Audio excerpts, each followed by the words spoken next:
En el Antiguo Testamento, el sumo sacerdote era el líder espiritual del pueblo de Dios y su función era ser el intercesor entre Dios y su pueblo y además ofrecer sacrificios para la expiación de los pecados.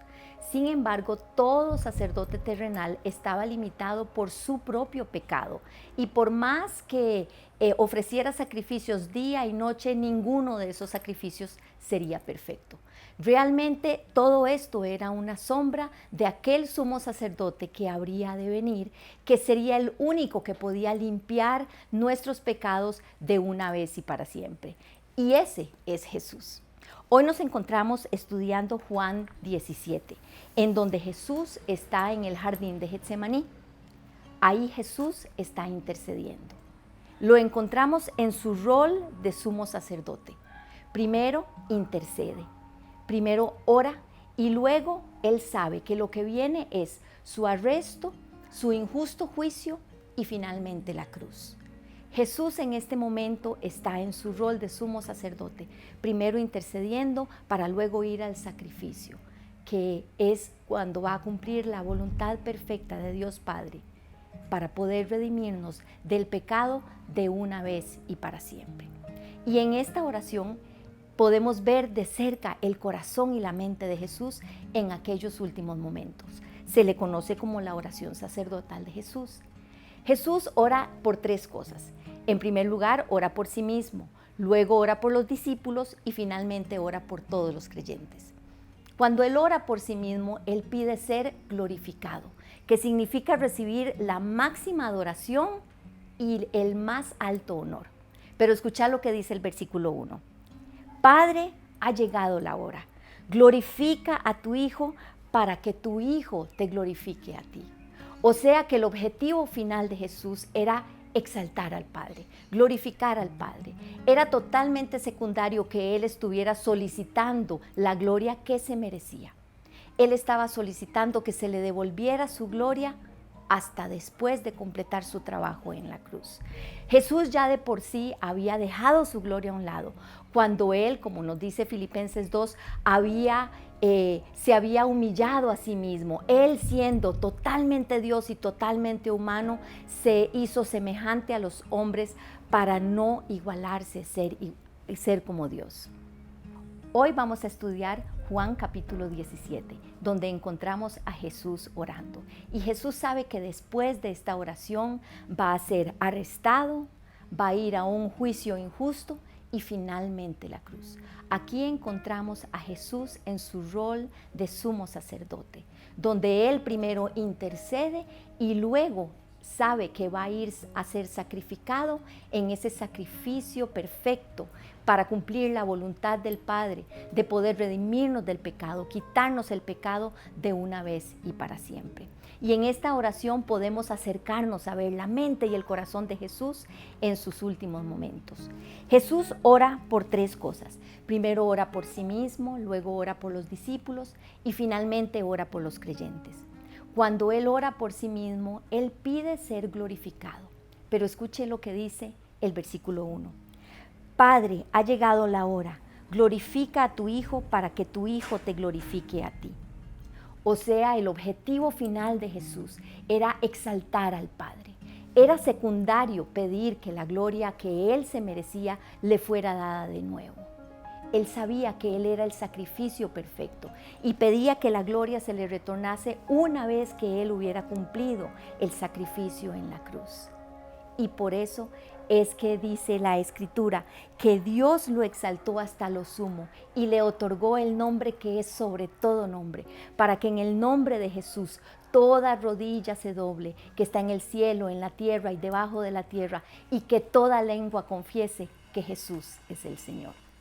Después de esta petición inicial, Él comienza a orar por sus discípulos. Él había caminado con ellos y los consideraba sus mejores amigos. Había compartido su corazón y su ministerio. Les había enseñado las Escrituras y el Evangelio que traería esperanza. Jesús sabía que ellos serían aquellos que llevarían este mensaje de salvación a todos los que vendrían después. Entonces Jesús rogó al Padre intensamente y pidió que los protegiera. Dice el versículo 15, no te pido que los quites del mundo, sino que los protejas del maligno.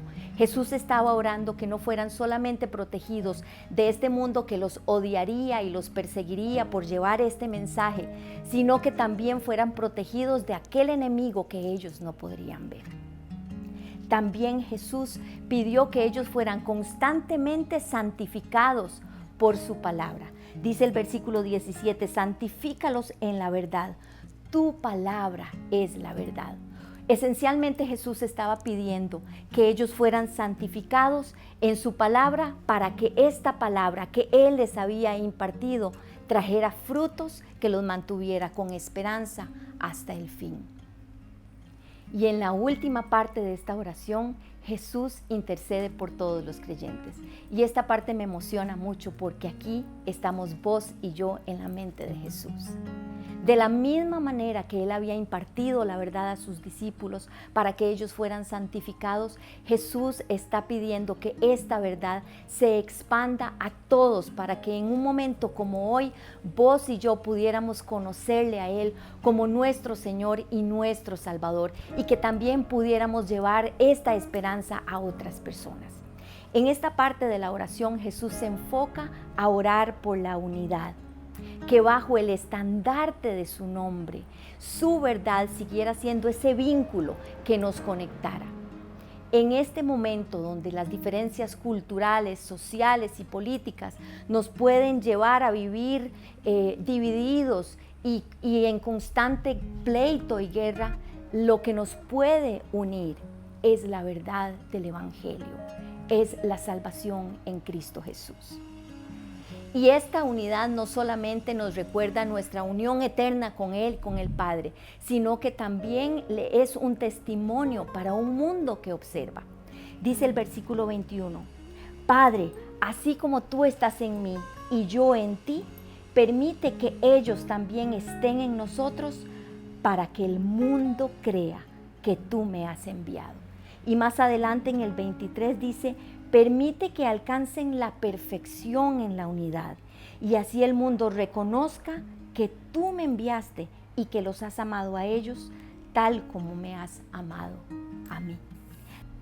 La última oración de Jesús antes de ir al sacrificio es para que uniéndonos el mundo pueda conocer cuánto Dios le ha amado y que al igual que aquellos primeros discípulos podamos ser santificados en su verdad y podamos comunicar esta misma esperanza que hoy nosotros tenemos a un mundo que desesperadamente lo necesita. Hoy te quiero retar para que vayas con tu Biblia a dos pasajes, Hebreos 4 del 14 al 16 y conozcas a este sumo sacerdote y luego vayas a Juan 17 y vayas ahí a estar con Jesús en oración y que escuches a Jesús orando por nosotros y que luego pidas junto conmigo que esto que Jesús oró sea realidad en nosotros para que también podamos junto con Jesús exaltar al Padre, glorificar al Padre y luego también ser un testimonio a un mundo que necesita la esperanza de Jesús el Salvador.